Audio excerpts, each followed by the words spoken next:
प्यारे बच्चों नमस्कार। बच्चों आज हम कक्षा 10 गणित के पहले अध्याय वास्तविक संख्याओं में कुछ सिद्ध करने वाले प्रश्नों के बारे में और कुछ परिभाषाओं की चर्चा करने वाले हैं। तो देखो वास्तविक संख्याएं क्या होती हैं, इनकी परिभाषा को हम ध्यान से देखते हैं एक बार।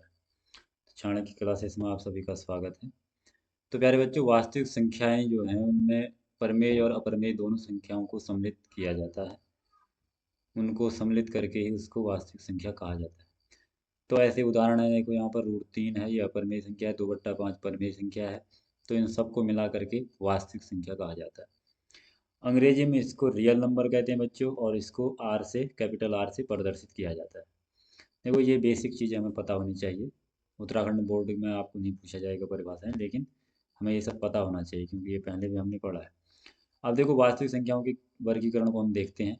तो दो प्रकार के हम जान चुके हैं, परमेय संख्याएं और अपरमेय संख्या।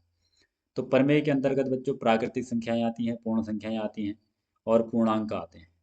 पूर्णांक भी दो प्रकार के हैं बच्चों, धनात्मक पूर्णांक और ऋणात्मक पूर्णांक। तो देखिए धनात्मक और ऋणात्मक पूर्णांक क्या होते हैं। सामान्यतः बच्चों हमने संख्या रेखा देखी होगी, ये शून्य है मध्य बिंदु। तो संख्या रेखा के दाईं तरफ जो संख्याएं लिखी जाती हैं उनको धनात्मक पूर्णांक कहते हैं, और संख्या रेखा के बाईं ओर जो अनंत तक जाती हैं उनको ऋणात्मक पूर्णांक कहते हैं। तो धनात्मक वास्तविक संख्या और ऋणात्मक संख्याएं इन्हीं को कहा जाएगा। ठीक है, आगे देखिए इनके गुणधर्म है कुछ। तो गुणधर्म का मतलब है इसमें कुछ गुण हम प्रयोग करते हैं, कई संक्रियाएं हम जब प्रयोग करेंगे जैसे गुणा भाग की, तो उसको हम क्या कहेंगे, वास्तविक संख्याओं के गुणधर्म कहेंगे। तो समवृत्त गुणधर्म है जिसमें हम जोड़ और घटाने के लिए किया जाता है दो वास्तविक संख्याओं को। तो दो वास्तविक संख्याओं को हम आगे पीछे करके जोड़ सकते हैं, एक में दो जोड़ें या दो में एक जोड़ें, ऐसे करके क्रम विनिमय भी है। तो क्रम विनिमय में आगे पीछे हम कर लेते हैं दोनों संख्याओं को, तो उसके लिए ये क्रम विनिमय होती हैं और ऐसे ही सम्मिलित होती हैं। तो ये इनके गुणधर्म है। तो फिलहाल हम गुणधर्म की ज़्यादा चर्चा नहीं कर रहे हैं, हम आगे स्किप करके सीधे जाते हैं, सिद्ध करना है जो हमने। तो देखो बच्चों हमने ये सभी प्रश्न कर लिए होंगे, तो उसके बाद हम आए होंगे कि √5 एक अपरमेय संख्या है, इसको सिद्ध करने के लिए। तो यही आज का हमारा मुख्य टॉपिक है बच्चों। देखो सिद्ध करने वाले में हमने परमेय संख्या के सारे गुणों को समझना होगा सबसे पहले। तो ये बहुत आसान है, दो चार बातें हमें याद रहनी चाहिए और इसमें कुछ नहीं है। तो देखो सबसे पहले हमने क्या करना है, जो हमें दिया है उसके विपरीत हमने मान लेना है। हमें दिया था √5 एक अपरमेय संख्या है, अब हम इसे मानेंगे कि √5 एक परमेय संख्या है। तो हमने मान लिया √5 एक परमेय संख्या है। अब कोई परमेय संख्या है तो उसको हम P/Q के रूप में लिख सकते हैं, मतलब अंश बट्टा हर के रूप में लिख सकते हैं। P और Q पूर्णांक होने चाहिए। पूर्णांक कुछ भी हो सकता है, धनात्मक या ऋणात्मक, और Q कभी भी जीरो नहीं होगा। तो ये हमें इसका गुण पता होना चाहिए। तो अभी √5 को हमने P/Q के रूप में लिख दिया है। तो इस संक्रिया को हम हल करेंगे आगे। यदि P तथा Q को उभयनिष्ठ गुणनखंड से विभाजित करके ये प्राप्त कर सकते हैं, जहाँ A और B जो होंगे वो सहअभाज्य होंगे। सहअभाज्य का मतलब होता है बच्चों जिन दो संख्याओं का उभयनिष्ठ गुणनखंड, मतलब कि उनका मौसो HCF एक होगा, उसे हम कहते हैं सहभाज्य। तो मतलब A और B का जो HCF होगा 1 होगा। तो यहाँ बराबर हमने कर लिया, B का गुणा √5 से, तो ये इस प्रकार से आ गया। अब हम दोनों तरफ वर्ग कर देते हैं बच्चों। वर्ग करेंगे तो वर्गमूल का चिन्ह हट गया, यहाँ पर 5 B² बराबर A² हो गया। तो B² के पदों में इसको लिखेंगे हम, तो ये इसका जो गुणांक था 5, ये बट्टे में चला गया यहाँ। ठीक हो गया। अब देखिए उसके बाद हमने यहाँ पर लिखा कि जो 5 है वो A² को भी विभाजित करेगा और 5 A को भी विभाजित करेगा। तो पहले समीकरण हमने समझ लिया, परमेय से हमें ये पहले ही पता है। अब हम क्या करेंगे, एक और अन्य पूर्णांक मानेंगे। हमने यहाँ पर अन्य पूर्णांक तीसरा C मान लिया है, और इसका कोई गुणनखंड 5 है।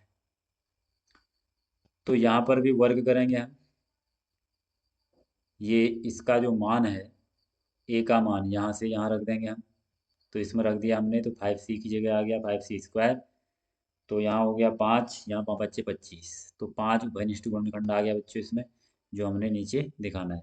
5 का भाग दे देंगे दोनों तरफ, तो यहाँ 1 हो जाएगा, यहाँ 5 बचेगा। तो B² बराबर 5C। C² के पदों में इसको लिखेंगे तो B² बट्टा 5 हो जाएगा। तो यहाँ पर भी वही कंडीशन बनेगी, 5 B² को विभाजित करता है तो B को भी विभाजित करेगा बच्चों। अब समीकरण 1 और 2 से हमें क्या समझ में आया था कि 5 A और B इन दोनों को विभाजित कर रहा है, तो इसका मतलब क्या हो गया, 5 एक उपनिष्ठ गुणनखंड हो गया। लेकिन शुरू में हमने कहा था कि ए बी में एक के अतिरिक्त कोई उपनिष्ठ गुणनखंड नहीं है, मतलब कि ये असहभाज्य संख्या है ए और बी। तो यह हमारी विरोधाभासी कल्पना के कारण प्राप्त हुआ कि √5 एक परमेय संख्या है, ये हमने माना था। किंतु यहाँ पर हमें पता लग गया कि ये परमेय संख्याओं के गुण इस पर लागू नहीं हो रहे हैं, यहाँ पर उभयनिष्ठ गुणनखंड 5 आ गया है, तो इसलिए यह विरोधाभासी परिणाम आ गया। तो इसलिए हम कहेंगे कि √5 एक अपरमेय संख्या है, ना कि परमेय संख्या। तो ये सिद्ध हो गया, बस यही हमने लिख देना बच्चों। तो ऐसे ही हमारे पास अगला प्रश्न है, 3 धन 2 √5 एक अपरमेय संख्या है। तो इसके लिए भी सेम वही मानना है, इसको भी परमेय संख्या मान लिया हमने सबसे पहले। बस यहाँ पर ध्यान ये रखना है, ये 3 जो है परमेय संख्या है बच्चों, इसमें 2√5 अपरमेय संख्या है। तो नियम क्या है, एक परमेय और एक अपरमेय का जो योग है वो हमेशा अपरमेय होता है। तो आगे तक हम सेम वैसे ही चलेंगे, P/Q के रूप में इसको हमने लिख लिया, सेम वही रहेगा सब कुछ।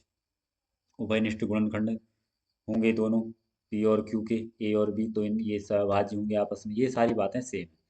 अब यहाँ इधर से 3 जो परमेय था इस तरफ ले आए हम, इसको थोड़ा हल कर लिया, बी का 3 से गुणा कर लिया, तो ये ऐसे आ गया बच्चों।